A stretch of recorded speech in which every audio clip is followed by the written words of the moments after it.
ગુજરાત વિધાનસભાના અધ્યક્ષ શંકરભાઈ ચૌધરીએ વિધાનસભા ખાતે વિસાવદર વિધાનસભા મત વિસ્તારમાં નવનિયુક્ત ગોપાલ ઇટાલિયાને ધારાસભ્ય તરીકેના શપથ ગ્રહણ કરાવ્યા. ઐતિહાસિક દિવસ છે.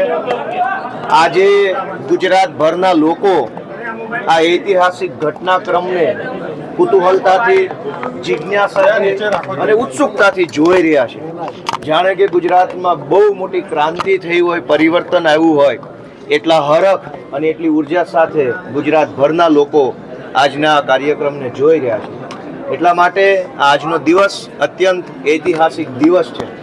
આ ઐતિહાસિક દિવસ નિમિત્તે હું સૌપ્રથમ ભારતના બંધારણના મહાન રચયિતા ડૉક્ટર બાબા સાહેબ આંબેડકરને યાદ કરું છું કે એક તરફ વિશાળ સત્તા મને અને વિસાવદરના ખેડૂતોને હરાવવા માટે કામે લાગી હતી, પરંતુ સંવિધાનની તાકાતથી, સંવિધાને આપેલા મત આપવાના અધિકારની તાકાતથી મારા જેવો સાધારણ પરિવારમાંથી આવતો ગામડાનો એક જુવાનિયો, એ ખેડૂત પુત્ર આજે ચૂંટણી જીત્યો છે. એ તાકાત સંવિધાનની છે, બાબા સાહેબ આંબેડકરે આપેલા બંધારણ અને લોકતંત્રની તાકાત છે.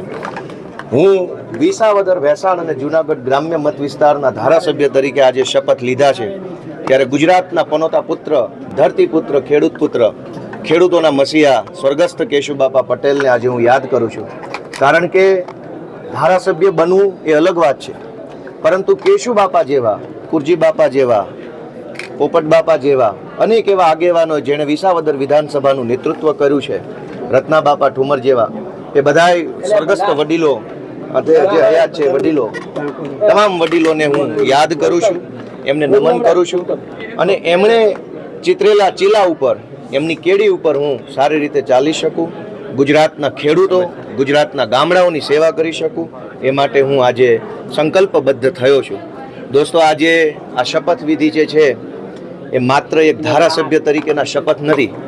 આ શપથ લીધા છે ગુજરાતને ભ્રષ્ટાચારમાંથી મુક્ત કરાવવાના, ગુજરાતની અંદરથી તાનાશાહી હટાવવાના શપથ લીધા છે. ગુજરાતની આમ જનતા જેનું શોષણ થઈ રહ્યું છે, ક્યારેક પુલ તૂટે, ક્યારેક પેપર ફૂટે, ક્યારેક ડ્રગ્સ વેચનારા, દારૂ વેચનારા પોલીસ ઉપર કાર ચડાવી દે, ક્યારેક કોઈ નિર્દોષ દીકરીએ અસામાજિક તત્વોના ત્રાસથી આત્મહત્યા કરવી પડે, ક્યારેક વ્યાજ માફિયા કે ગુંડાઓના ત્રાસથી લોકોએ જીવન ટૂંકાવવું પડે. આ તમામ પરિસ્થિતિઓમાંથી ગુજરાતની જનતાને મુક્ત કરાવી અને જનતાનું શાસન આવે, સ્વરાજ આવે, ખેડૂતોનું રાજ ગુજરાતની અંદર આવે, એના શપથ મેં અને અમારી ટીમે સાથે મળીને લીધા છે. સાથીઓ, આ તબક્કે હું વિસાવદર ભેસાણની મહાન જનતાનો ખૂબ ખૂબ અને વારંવાર આભાર વ્યક્ત કરું છું કે એમણે એક મારી જેવા સાધારણ પરિવારના જુવાનિયાને કેવડી મોટી જવાબદારી સોંપી છે. આજ આખું ગુજરાત એક નવી દિશાની અંદર આગળ વધવા માટે તૈયાર થઈ રહ્યું છે. ત્યારે મારી બે વિનંતીઓ છે. ગુજરાતની જનતાને મારી એક વિનંતી છે કે પોતાનો આત્મા જગાડો. ક્યાં સુધી સહન કરીશું? ક્યાં સુધી આ બધું ચલાવી લઈશું? રોજ ઉઠીને અત્યાચારો થાય છે, અન્યાયો થાય છે, લોકો બેમોત મરે છે. ક્યાંક અગ્નિકાંડમાં લોકો બેમોત મરે છે, ક્યાંક લઠ્ઠાકાંડમાં મરે છે, ક્યાંક પુલ તૂટેને મરે છે, ક્યાંક બોટ ઊંધી વળે ને ડૂબીને આપણા દીકરાઓ મરી જાય છે. આ બધો જ અન્યાય અને અત્યાચાર આપણે શા માટે સહન કરીએ છીએ અને ક્યાં સુધી સહન કરીશું? ગુજરાતના ગામડામાંથી આવેલો એક નાનો એવો દીકરો ગોપાલ ઇટાલિયા ગુજરાતની જનતાને બે હાથ જોડીને વિનંતી કરે છે કે તમારો આત્મા જગાડો. આટલી હદે સહન કરવાની જરૂર નથી, આટલું લાચાર રહેવાની જરૂર નથી. આપણે ગાંધી અને સરદાર જેવા ક્રાંતિકારી પુરુષોની ધરતીના માણસો છીએ.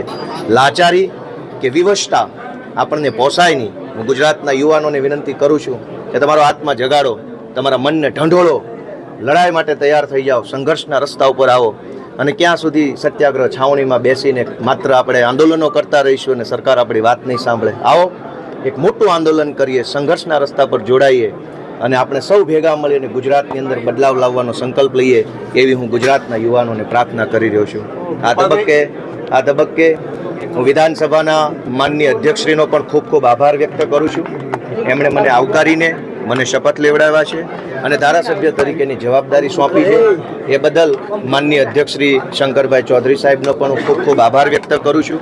આ તબક્કે હું અમારા આમ આદમી પાર્ટીના નેતા અરવિંદ કેજરીવાલજી અને ગુજરાત પ્રદેશના અધ્યક્ષ માનની ઈશુદાનભાઈ ગઢવીના નેતૃત્વમાં કામ કરતા આમ આદમી પાર્ટીના એક ક્રાંતિકારી કાર્યકર્તાને હું નમન કરું છું.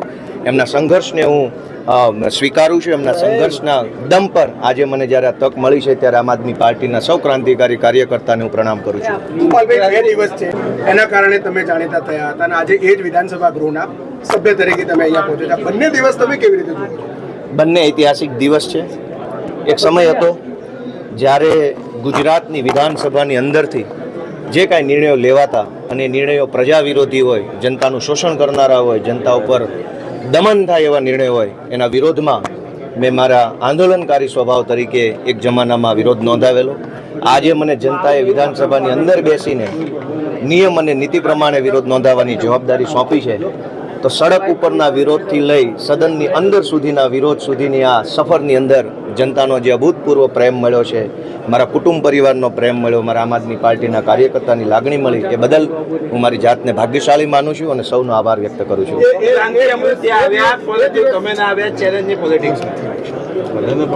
રોજ અનેક પુલ તૂટી જાય છે, છતાંય તે કોઈને સજા થતી નથી, કોઈ કાર્યવાહી થતી નથી. રાજીનામું તો આખી સરકારે આપવું જોઈએ. રોજ દારૂ વેચાય છે, અનેક લોકો લઠ્ઠાકાંડમાં મૃત્યુ પામે છે, છતાં કોઈ કાર્યવાહી તો થતી નથી. રાજીનામું આખી સરકારે આપી દેવું જોઈએ. ઢગલાબંધ પેપરો ફૂટે છે, કડક કાર્યવાહીના નામે વાર્તાઓ થાય છે, કોઈ કાર્યવાહી થતી નથી. રાજીનામું આખી સરકારે આપી દેવું જોઈએ. ડ્રગ્સ માફિયાઓ એટલા બધા બેફામ બન્યા છે કે મોટા શહેરોના યુવાનોને ભરડામાં લીધા છે, છતાંય કોઈ કાર્યવાહી, ઠોસ નક્કર કાર્યવાહી થતી નથી. આખી સરકારે રાજીનામું આપવું જોઈએ. ગોપાલ ઇટાલિયાના રાજીનામું આપવાથી પુલ તૂટતા બંધ નહીં થાય. ગોપાલ ઇટાલિયાનું રાજીનામું આપવાથી ડ્રગ્સ વેચાતું બંધ નહીં થાય. ગોપાલ ઇટાલિયા રાજીનામું આપશે તો પેપર ફૂટતા બંધ નહીં થાય. આખી સરકાર રાજીનામું આપશે ત્યારે જ ગુજરાતની જનતાને સોનાનો સૂરજ ઉગશે, ત્યારે જ પેપર ફૂટતા બંધ થશે, બ્રિજ તૂટતા બંધ થશે, નિર્દોષ દીકરીઓને રંજાડતા ગુંડાઓ ત્યારે જ કાબૂમાં આવશે જ્યારે આખી સરકાર રાજીનામું આપશે. તો હું તો વિનંતી કરું છું કે ગુજરાતને સુખી કરવું હોય, ગુજરાતની જનતાને ગુલામીમાંથી મુક્ત કરાવી હોય તો આખી સરકાર રાજીનામું આપે. ગોપાલના રાજીનામાથી શું ફરક પડવાનો?